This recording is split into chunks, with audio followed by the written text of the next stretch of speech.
moderated panel sessions here. A couple quick things. Number one, I'm Jason Stewart. I'm the Vice Chairman of the Big Sky Passenger Rail Authority. Sorry, everybody. Okay, can we start getting to our tables here? All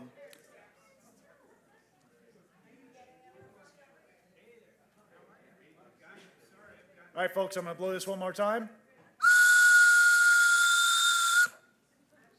We tried to get a real train whistle here, but didn't quite get that. But all right, everyone, I'm Jason Stewart. I'm the Vice Chairman of the Big Sky Passenger Rail Authority and the Director for Dawson County, Montana. A couple of quick things. If you guys have noticed, this video has been playing in between sessions in case you hadn't seen it before. I hope you got a good look at it. I want to thank singer-songwriter David Simmons and his brother, Academy Award-winning actor J.K. Simmons, for doing that for us. They put that song and video together for us this past year. It's a great little tool that we have in our back pocket. So welcome everybody to our first moderated session of this summit. And it's a session that's, frankly, it's near and dear to my own heart. I live in Glendive, Montana, and we're here to talk, right now, we're going to talk about transportation equity. And if you look across the Northwest, if you pull up that map, especially the rail map of the Northwest, you'll see there's not a lot of transportation equity in the Northwest. I used to live in Washington, D.C. I spent 3.5 years living in D.C. working on Capitol Hill. And, it's amazing when I think about it now that from D.C. to New York City is about 200 miles. About the same distance it is from Glendive to Billings.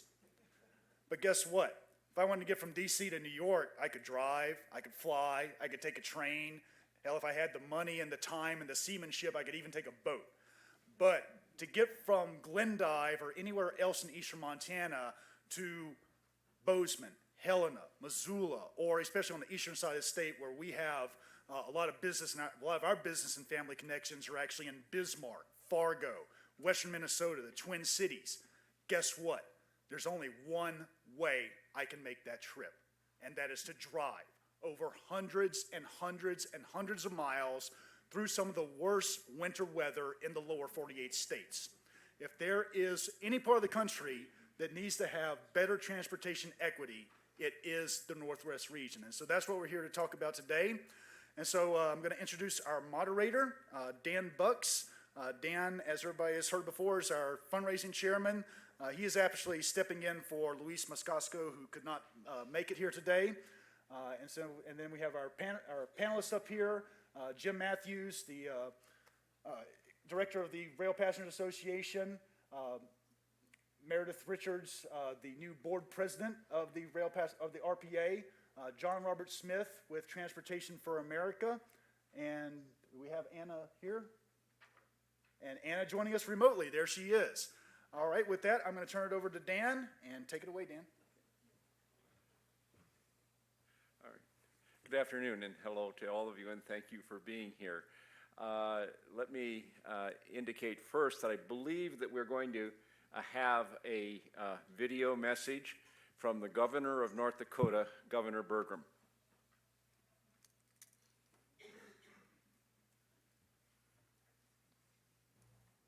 Hello, I'm North Dakota Governor Doug Burgum. Welcome to the Greater Northwest Passenger Rail Summit. Thank you for your participation in this important conference. In North Dakota, we utilize rail to support the movement of our major industries, including agriculture and energy. Our state would never have been built without the rail infrastructure that was created back starting in the 1880s. My hometown of Arthur, of course, was one of those communities on the plains that was built as part of the economic development of rail service. But in North Dakota, we also are very fortunate to have consistent, reliable source of passenger transportation across the northern part of our state through Amtrak. Railway transportation is important to the economic development of communities throughout North Dakota and our nation. And investing in our rail system for freight also allows us the opportunity to gain passenger rail benefits. In a recent letter to the Deputy Administrator of the Federal Railroad Administration, we requested that the FRA formally recognize the Greater Northwest Passenger Rail Working Group.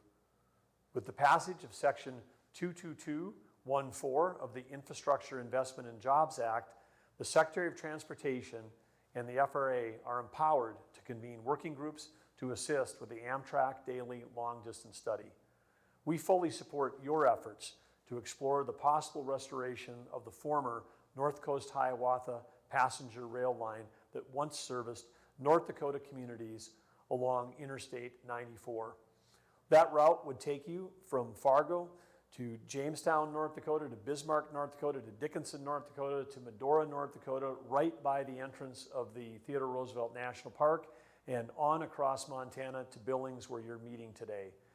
I've got great memories from this rail line. As a kid growing up, my mom's brother lived in Billings, Montana. They had 7 kids. The way that we got to see our cousins every summer was getting on the Hiawatha and riding across the state to our cousins in Billings, and then at the end of that week, coming back on that same railroad line. Those memories are fantastic.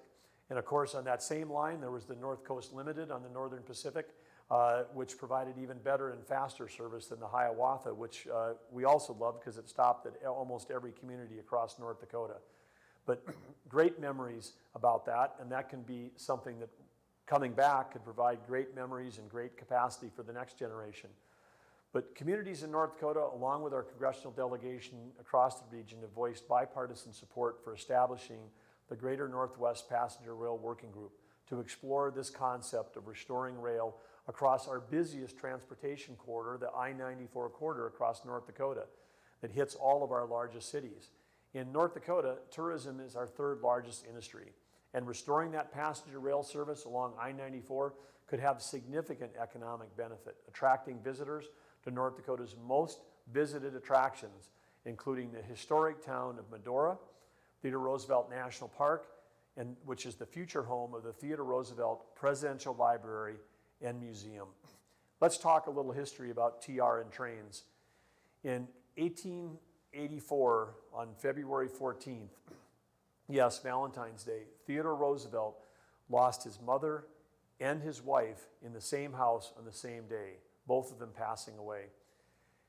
His newborn daughter, Alice, he gave to his sister, and he embarked for the West. He got on a train and came all the way across the newly built in 1883 bridge across the Missouri River in Bismarck, which still stands today. And then coming on to, at that time, was virtually almost the end of the line, Medora, North Dakota. Here, Theodore Roosevelt transformed himself. He went from a New Yorker who had had a very sickly childhood to the rough and tumble cowboy that went on to lead the Rough Riders up San Juan Hill, win the Medal of Honor, the only president to ever do so. And he developed his whole concept of conservation, which led to the formation of U.S. Fish and Wildlife, National Park Service, and the expansion of the national park system itself. There are 63 national parks in our system. Only one of them is named after an individual, the Theodore Roosevelt National Park. Just across the street from where TR got off the train the very first time in North Dakota will be the Presidential Library in his honor, looking into the Theodore Roosevelt National Park. Citizens across our nation, as we approach July 4th, 2026, the 250th anniversary of our nation, should have the opportunity to arrive at that location in the same way that TR did and embark and get off in the historic city of Medora. And we know that the development of Western Rail passenger service was closely tied, both in the United States and Canada, to national park systems. Of course, I've also had the opportunity, as many North Dakotans, to ride on Amtrak and get off right in Glacier National Park. So again, the incredible heritage of our country captured through our Western national parks, they're tied to the railroad system, they're tied to economic development. Again, the state of North Dakota would not have ever even really been settled or developed as it was without the advent of the railroad. We're so appreciative and so grateful of your work in this working group. We want to thank you for your passion and your dedication to the restoration, the expansion, and the enhancement of passenger rail service across the Greater Northwest. Enjoy the rest of your conference. Thanks for your work. We look forward to hosting you. Please join us July 4th, 2026, when the Theodore Roosevelt Presidential Library, and when you come by train. Thank you.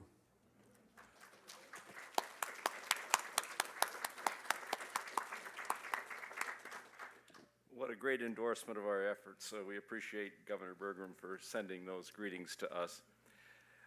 Why are we discussing transportation equity? Well, in the 1950s, our nation committed itself to building an interstate highway system that, whatever its benefits, would prove to be more costly, more hazardous to public health and safety, less reliable, and more damaging to the environment than passenger rail. It also, the highway system also devastated the economies of many smaller rural communities and isolated tribal nations, seniors, minority communities, and anyone with mobility challenges or non-drivers. They were isolated more by the demise of passenger rail.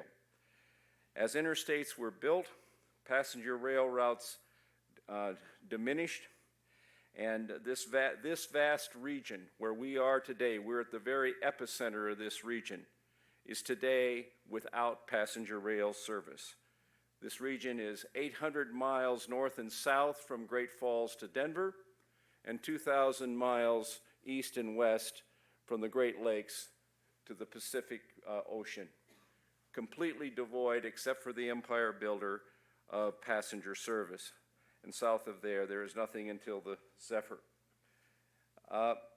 So, the question before us today that we ask the panelists to address in general, is it equitable to the people in diverse communities of this region to be left without federally supported rail services that are funded and enjoyed by the people in the rest of the nation? And how can restoring and expanding passenger rail in this region make transportation more equitable, not just within this region, but through broader connectivity for the people of the nation overall? To help us with this, we have 4 distinguished panel members who Jason already introduced to you. These are among the nation's leading experts in passenger rail, and we are extraordinarily grateful to our panelists for being here today. We will begin with a presentation by John Robert Smith, the former mayor of Meridian, Mississippi, who is chair of the tax policy organization Transportation for America, to provide us with a historical perspective on this equity issue. John Robert. Thank you, and I want to thank all of you for the opportunity to be here. From serving as mayor, I also served as chairman of the board of Amtrak for 2.5 years, so I bring that experience with me as well to this conversation. I know you join me in appreciation of the governor's remarks, putting in a historic perspective passenger rail, not only with his mention of Theodore Roosevelt, but in his own personal life as a boy using passenger rail. But I want to take you back further than that, because I believe in order to have an understanding of passenger rail equity in the present, and especially to plan for equity for the future, it has to be grounded in the history. So President James Knox Polk expanded this country by 1/3 in the acquisition of the Oregon Territory and the California Territory. But he needed to get Americans, basically those who lived east of the Mississippi River, out to populate these areas faster than the British could get Canadians in, or the Spanish could get citizens from Mexico up into the California Territory. And he had to do it faster than a wagon train. And rail was the way to do that. So between James Knox Polk all the way through Lincoln, state and federal governments gave the freight railroads 180 million acres of land and over $65 million in loans, and those are $1862 when 65 million was a ton of money, to expand out through this newly acquired territory, but you had to carry passengers as a part of the deal. And so in doing that, we saw businesses develop like John Jacob Astor's fur trade, but also towns develop and communities develop all through the expansion along the right-of-way of these freight rail lines. You see, the federal government wanted people to create towns and communities in places like North Dakota and Montana. So they wanted you out here. They must now connect you to the rest of your community, to the rest of this country and its opportunities.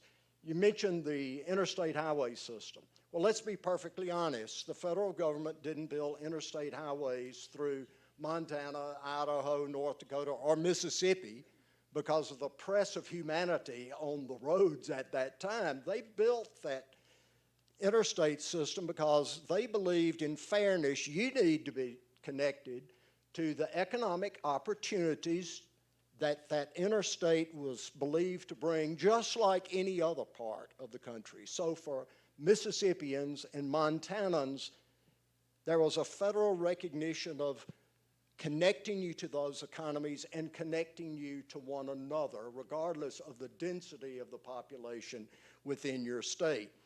I want to talk about regional equity. When the freights begged to get out of passenger rail service, which they had committed to get all of this land and money, Congress said, yes, you can do that, but you must allow this new entity we're creating to have access to your right-of-way. And that new entity became known ultimately as Amtrak. But Amtrak was designed to save the long-distance network. Don't let anyone tell you Amtrak was designed for the Northeast Corridor. The Northeast Corridor came along later. It wasn't even part of the creation initially of Amtrak because they recognized these long-distance trains were critical in economic development and connectivity. So a grand bargain was struck. We, Mississippians and Montanans alike, through our tax dollars, will build out the Northeast Corridor. It will be the nation's first high-speed rail corridor. Didn't say it would be the only one, said it would be the first, and the part of the bargain was you other states will continue to get passenger rail service. It may be one train a day, but you'll continue to get that service. And so we built out the Northeast Corridor. This was the bargain made, and we've seen it carried out by Republicans and Democrats since, but that grand bargain has been broken. The corridor was built out, still needs some estimated $40 billion of infrastructure investment. It was not built by just the states served. It was built by all of us. But now we've been told over decades, you know, your one train a day just doesn't matter to the nation. There are not enough of you out there to deserve that kind of connectivity. And we have fought for decades to sustain that national system and connectivity. So I want to bring the issue to you of regional equity. Is there a reason that Montanans and Mississippians don't deserve the same kind of economic development potential that comes with passenger rail service?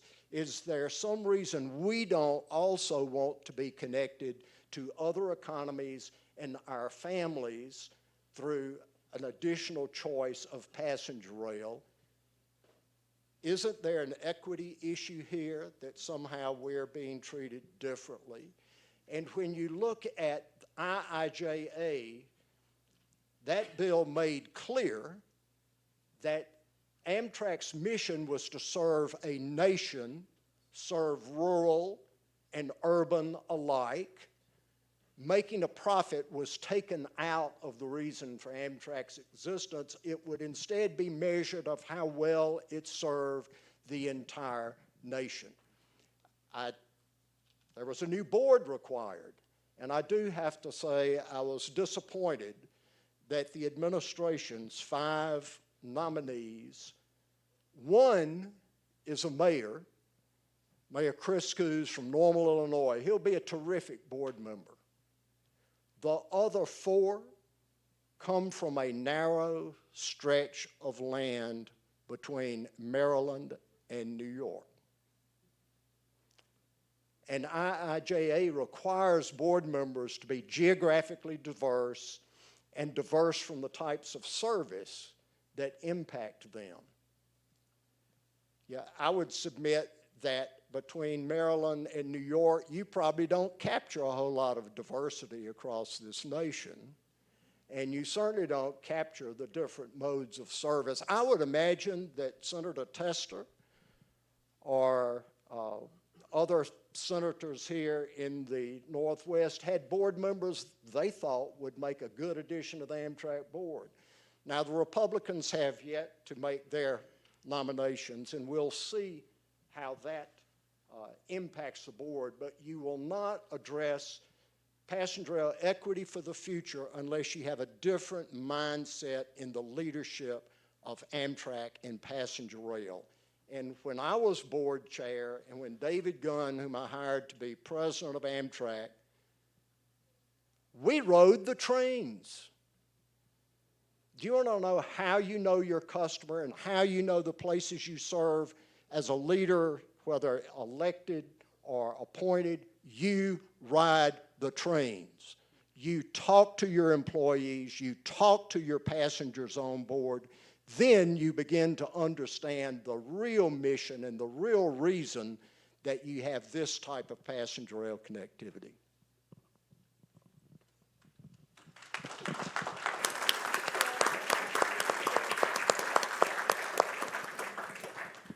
Thank you, John Robert, for getting us started on this topic in a great way.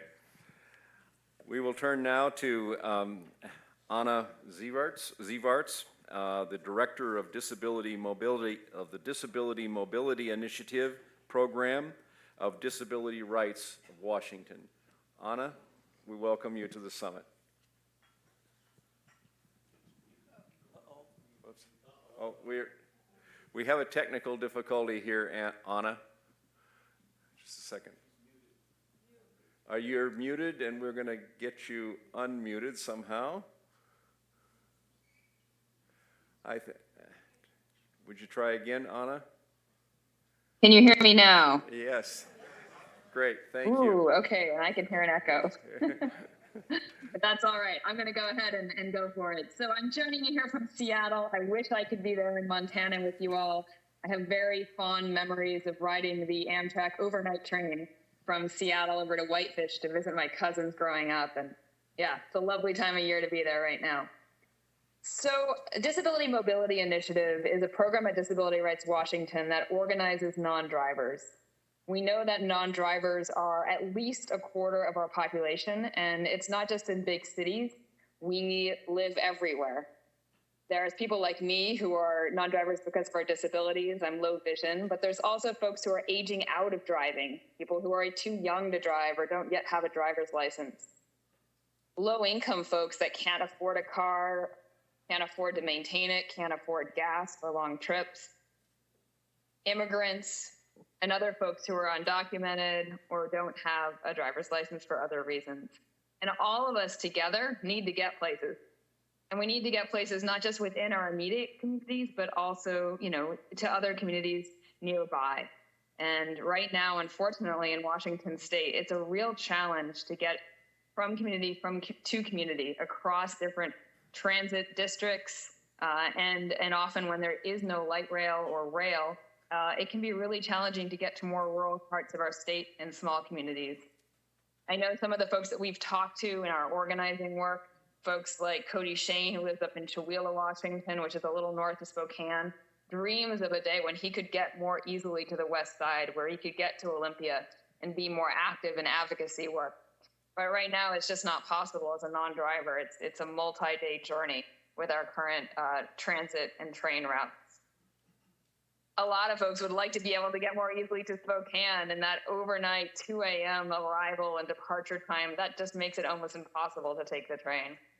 And I know it doesn't have to be this way. Coming from the East Coast, I grew up here in Washington. I spent close to 15 years in New York City, and I actually had, I was a frequent user of the Amtrak. I think I had the gold or whatever status for a while there because I was traveling up and down the Eastern Seaboard so much, and it was pretty nice. The first class on the Acela cars was something.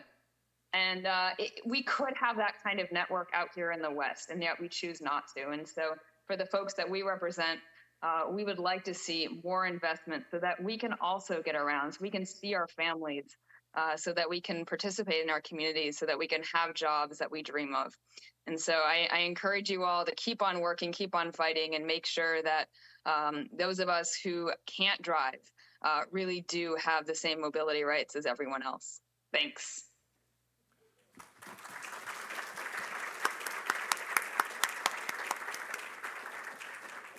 Thank you, Anna, for that wonderful presentation.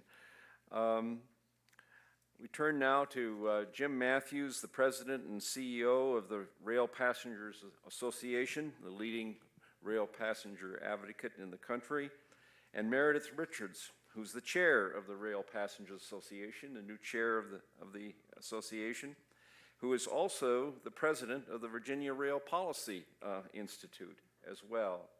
And Jim and Meredith are going to dialogue for a bit for us on transportation equity. Thank you. Dan, thank you. Thank you so much for having us here today. I'm joined by Meredith Richards, who was recently elected in March as our new chair of the board of directors. I'm thrilled to have Meredith with us, not only because it's great to have new leadership and new ideas, but because Meredith has a very storied history of advocacy in Virginia as well, and you'll hear a little bit more about that tomorrow night. I'm not going to spoil no spoilers, but it's a great story, and Virginia really can be a model for what we can do around the country, and Meredith had a very key role in that. So I'm very excited to do that tomorrow. We're going to talk very briefly about a passenger's Bill of Rights framework for looking at transportation equity issues. We are the Rail Passengers Association. We were created in 1967 as the National Association of Railroad Passengers. We were formed to begin to address some of the issues that John Robert talked about earlier, that we needed to kind of strike this grand bargain so that we would have a long-distance network. And that was really pivotal to the creation of our organization. And our organization, in turn, played a very big role in the creation of Amtrak, eventually in 1971. We have been fighting for the rights of the American passenger since 1967. When the rights of the passenger to take service, to have access to the rest of the country were threatened, we stepped up. And last fall, with the passage of the bipartisan infrastructure law, we have accomplished a lot of what we were founded to do. We now have a framework. We now have funding. We now have grant programs. We now have an FRA that is engaged and ready to be a partner and helping us get all this done. Everything is in place. And yet, if you don't address these fundamental issues of equity, we're not going anywhere. And so that's really key to us looking forward for the next few years. We decided that the way to address that was through the lens of a passenger's Bill of Rights. Now, these are not all rights that are exclusive to passengers. In some instances, it will be up to the railroad to see to it that those rights are honored. In others, it'll be up to communities to see that those rights are honored. And in some instances, the rights that we're talking about are the rights of the communities to be served and to reap the benefits of being part of the United States of America and to collect the taxpayer's return on equity for the investment that has been made over many decades in a national network of rail service. That's really where we see the rights of the passenger coming into play. So some of these rights, as I said, are going to be passengers themselves. Others are about Amtrak or communities or FRA. And so we need to find a way to engage all of the stakeholders in this room and beyond to work together to recognize that it's about access for the non-drivers, it's about access for the elderly, it's about access for tribal communities, it is about access for every American in this country to the benefits of the country at large. Those benefits should not be confined to the Northeast Corridor. Those benefits should not be confined to the West Coast. They should be available to everyone. And they should feel safe when they do this. You should know that you can get on a train and it will be safe, comfortable, reliable, on time. These are very basic rights. And this is where we think we can add to the conversation. I wanted to highlight here, I'm going to have Meredith discuss this point about the difference in regional equity and the access of communities. Thank you, Jim. I want to tell you that I've never worked with anyone before who works as hard as Jim Mathews does, and with an organization that does as much as Rail Passengers Association, not just in the equity arena, but in working with our allies in Congress to work on the funding policies and the regulations and the bipartisan infrastructure law that passed recently. And I've learned a lot to do with that. So I'm very pleased to be a part of that and to be working with you, Jim, and the rest of the board. So I'm here today to supplement what both of these gentlemen have talked about, and that is with a graphic. It illustrates some data that we published in 2017 when we did a study of all the long-distance trains and the median income of the communities that were served by each of the long-distance trains. We did this when the Trump administration proposed cutting all the long-distance trains and keeping, of course, the Northeast Corridor trains. What we illustrate in these graphics is that there's a distinct lack of equity already built into our national network, because it typically serves communities that with incomes below the national median. The red line on this graphic is the national median income. This is the graphic for the city of New Orleans. It's one of a whole bunch that we created.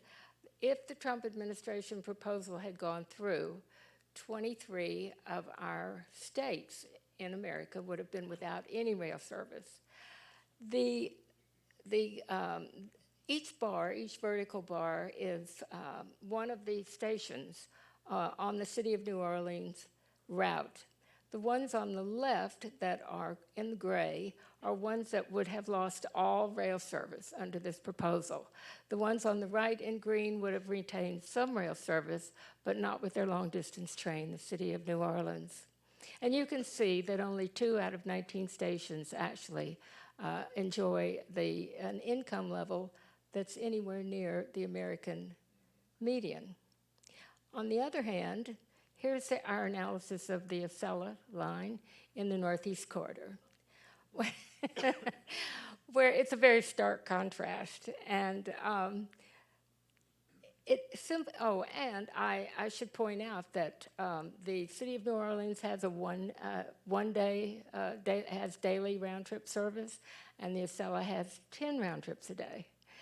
So what we're witnessing here, and witness with every one of the national network trains, is a stark inequity in the economic income of the communities that are served. When we were building our coalition on the US 29 corridor in Virginia, one of the things we quickly learned is that our best allies for building new rail service and for appealing to our state government for more funding for rail service were the rural communities. So if you are an advocate in your state, do not neglect your rural stations. They want their economic benefits from it. They're often trying to revitalize their economies and revitalize their downtowns. And you'll find that they often also have very powerful legislators representing them. People with a lot of seniority in many cases. And I think we do not want to focus on our metropolitan centers necessarily. They're wonderful population centers that are great allies too, but we cannot neglect our rural stations. And indeed, they're some of our better advocates and need to be served by a more robust American national rail system. So I think it's clear that with the American taxpayers investing as much as we have for as many years as we have, and now with our $66 billion of investment with the Infrastructure Act, that we need better equity and more people served who really deserve and expect to be a part of the revitalization of our national rail system. So, thank you.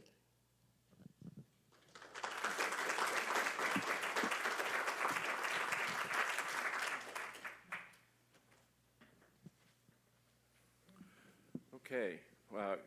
If there are no more remarks right now, those are fantastic. Isn't this a wonderful panel? I said we had some of the leading experts in the country here and speaking eloquently to the issue of transportation equity. So now we have time for questions. Are there questions?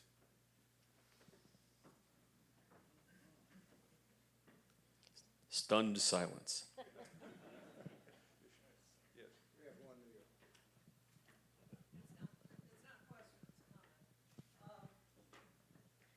John Robert, you talked about the history, which is so incredibly important, and that Abraham Lincoln built the Transcontinental Railroad in the middle of the Civil War, not just, he's worried about keeping the South in the nation. He's also worried about keeping California in the nation. And if the Transcontinental Railroad had not been built, folks in Northern California today might not be speaking Canadian English. They might be speaking Russian. Thank you. Are there other questions? So I'll tell another little story about old-time equity and ask a question around it. My mayor found a map of the suffragettes using the rail system to organize the West. The West, many of you may know, already had suffrage for women sooner than many of the eastern states.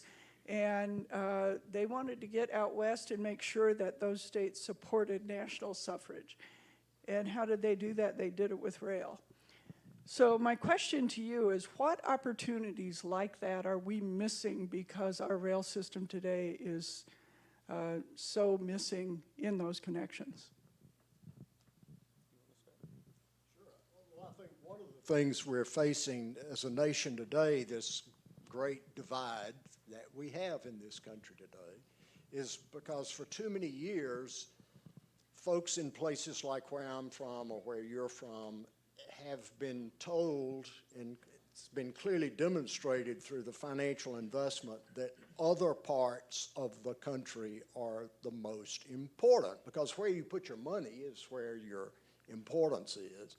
And I don't think we've listened to each other about our needs in metropolitan areas and very urban states, but our needs in small towns and cities and very rural states. I think in one way the passenger rail discussion we're having and the long distance analysis that we're talking about having in the corridor development gets us speaking one to another again about how we're connected, how we're invested, and that all of these regions are important to the whole country. In one small way, we can begin to think as a unified country again by addressing something as simple as the disconnect that's occurred. Now, just one thing for you to remember. During COVID, the much maligned long-distance network that we're going to analyze again, those long-distance trains provided more revenue to Amtrak than the Northeast Corridor or the state-supported trains combined, even with reduction of service to 3 days a week on those long-distance trains. You see, while Amtrak may say, well, You know, ridership was down 85% during COVID. Well, it wasn't down 85% on the long distance network. It was down about 45%. On the Northeast Corridor, the ridership was down 97%. And why is that? Because trips, perhaps between Washington and New York, became more optional trips. Trips on the long distance system were needed by families and people getting to college for education. Those were required, critical trips. And I think we could learn a valuable lesson just in understanding how important passenger rail was to our fellow Americans during that critical time that we all lived through for about the past 2-3 years. Amen. I want to add to that, if I might. My good friend and board member Dan Bilka, Dan, wave your hand back there. He produced a slide a couple of years ago, which we love to trot out and use whenever we can. It shows the Amtrak map, and then there's a giant red circle in that big empty space in the Northwest, and it says, people live here. So that's a very short-winded way of saying, of kind of making the point, Elaine, that you were making. We are missing opportunities. And I think that is particularly true in tribal communities. You know, Dan and I, we were talking about this earlier today, that if you look at the history of the railroads went through tribal land and were accessible. The Eisenhower highway system largely bypassed that land. And so all we have done is even further isolate these communities from the benefits of being part of the United States of America. And so to the extent that you can restore that connectivity, I think you will genuinely connect America. And that sounds corny and hokey. That's okay. Guilty. I'll take it. Because these people deserve access to the benefits of being part of the United States of America. And those benefits should be shared by everyone. And we have seen over and over again that passenger rail creates those benefits. It's not just about tourism, but tourism is important. It's not just about business trips, although business trips are important. It's about all those smaller trips that can take place on these long-distance networks. If you have 46 stations on a route, the number of trip combinations is, now I got to do math in public, that's embarrassing, but it's over 450. And so you should not be thinking about this train as being between Seattle and Chicago. You should be thinking about the connectivity between those points and the trips that enables. How many school trips does that make happen? How many ways does that allow people to access medical care here in Billings who maybe are in places where they have no access to anything more than a tertiary care hospital? What about veterans trying to get to the only veterans hospital? These are the use cases that we have. We see this in Virginia with people taking the Cardinal 3 days a week just from West Virginia into Virginia to get to the hospitals that we have in Virginia. So these are the kinds of things that this transportation will make possible. Yes, it's a beautiful tourist ride. I've done it myself. Yes, it's an important business conduit. I've done it myself. But it's about the sort of everyday vital needs that are served by having this train available in these smaller communities. And the more you have of it, the more those opportunities will emerge, whether they're tribal, whether they're students, whether they're old folks. That's why you do this train. And that's why you do it more than 3 times a week. You have to do at least a daily and preferably more. Because we don't know, Elaine, how many opportunities we're missing because we haven't even started. So from my point of view, we need to answer that question. But I know we'll find a lot of opportunity that none of us have even thought of. We have about 5 minutes left. We had some more. We have a question here. I wanted to comment on that last question, if I could, though. I think we need to think of other opportunities that haven't been mentioned at this point. One of the things we've done in Virginia is what we've built out is our regional system of short state-supported trains. We already enjoyed 6 long-distance trains that travel through our state on the way to the Northeast Corridor because we're the portal to Washington Union Station, and trains cross the Potomac into the Northeast Corridor. So we have that advantage, to be sure. So what we've focused on are the regional trains, and they have created a network within the state that then connects to the national network. And I think one of the things that we can do, and it's an opportunity that we have, the new infrastructure bill gives something like $12 billion to support the state Amtrak partnerships, and we should take advantage of those and help build out our regional state-supported systems. I was in Ohio last month, and one of the things that, I'm sorry, I misspoke. I was in Kansas, and one of the things that they're trying to do there is reconnect the Heartland Flyer. There's a portion of it that's no longer connected between Fort Worth and Kansas City. They are working on a regional system that would reconnect and then could connect with the Southwest Chief and go all the way to Los Angeles on one hand and to Chicago on the other. And so that's an opportunity for the states of Texas and Oklahoma and Kansas to get together and rebuild that lost, I think it's 200-mile route between Fort Worth and Kansas City. That can then become part of a network. And I think we really need to work more on building out all those little areas, those little non-mainline routes within your own state that can connect smaller communities and even some of the larger cities with the national network.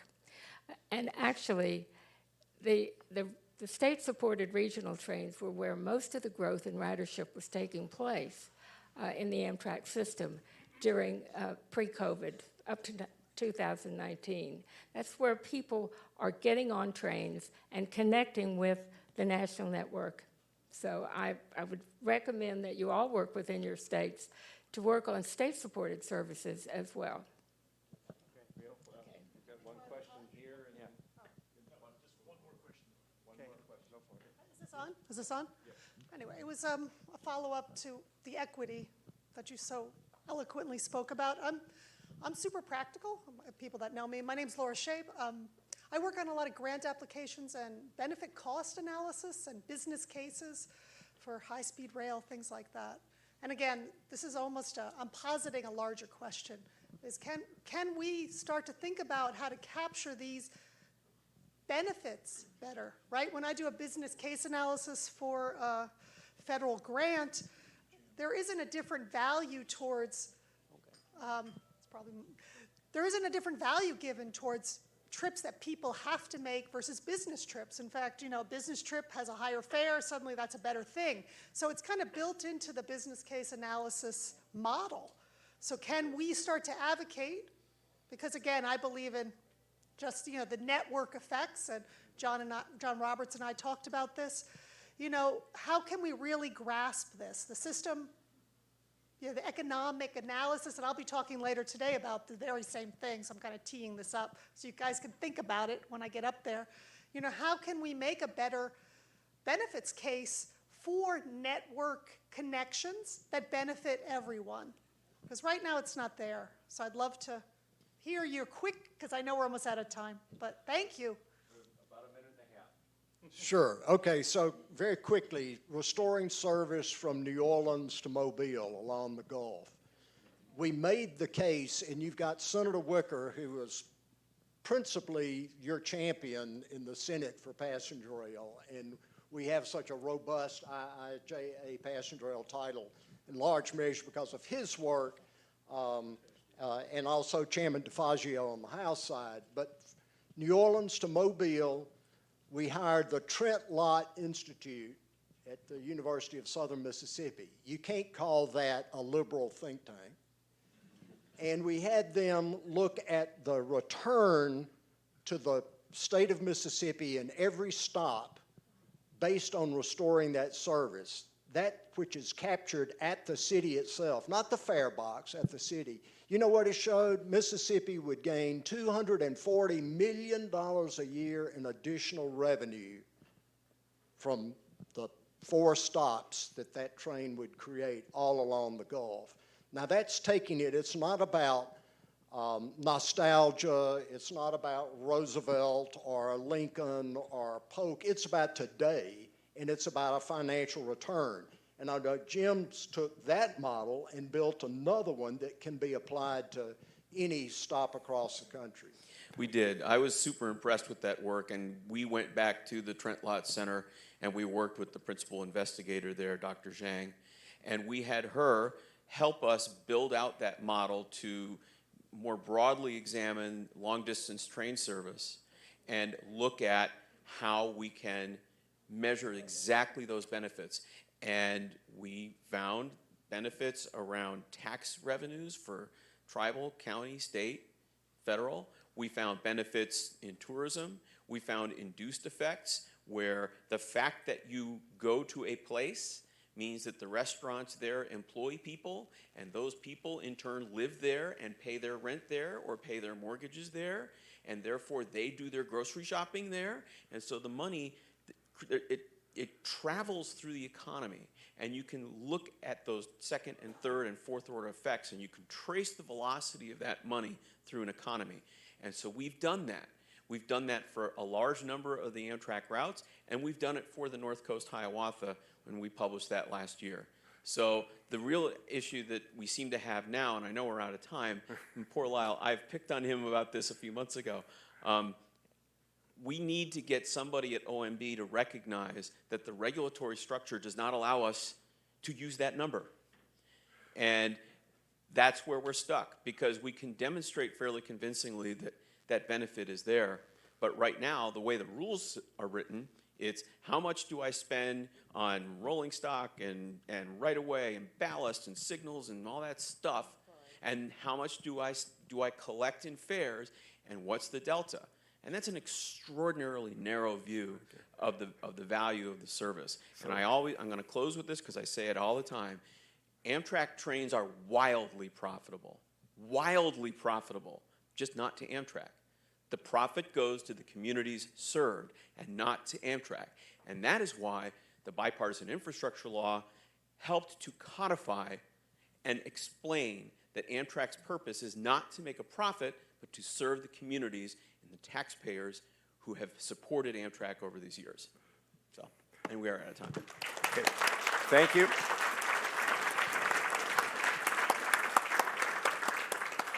Thank you, wonderful panel, Anna, Jim, Meredith, and John Robert. You've already applauded. They're great. Thank you.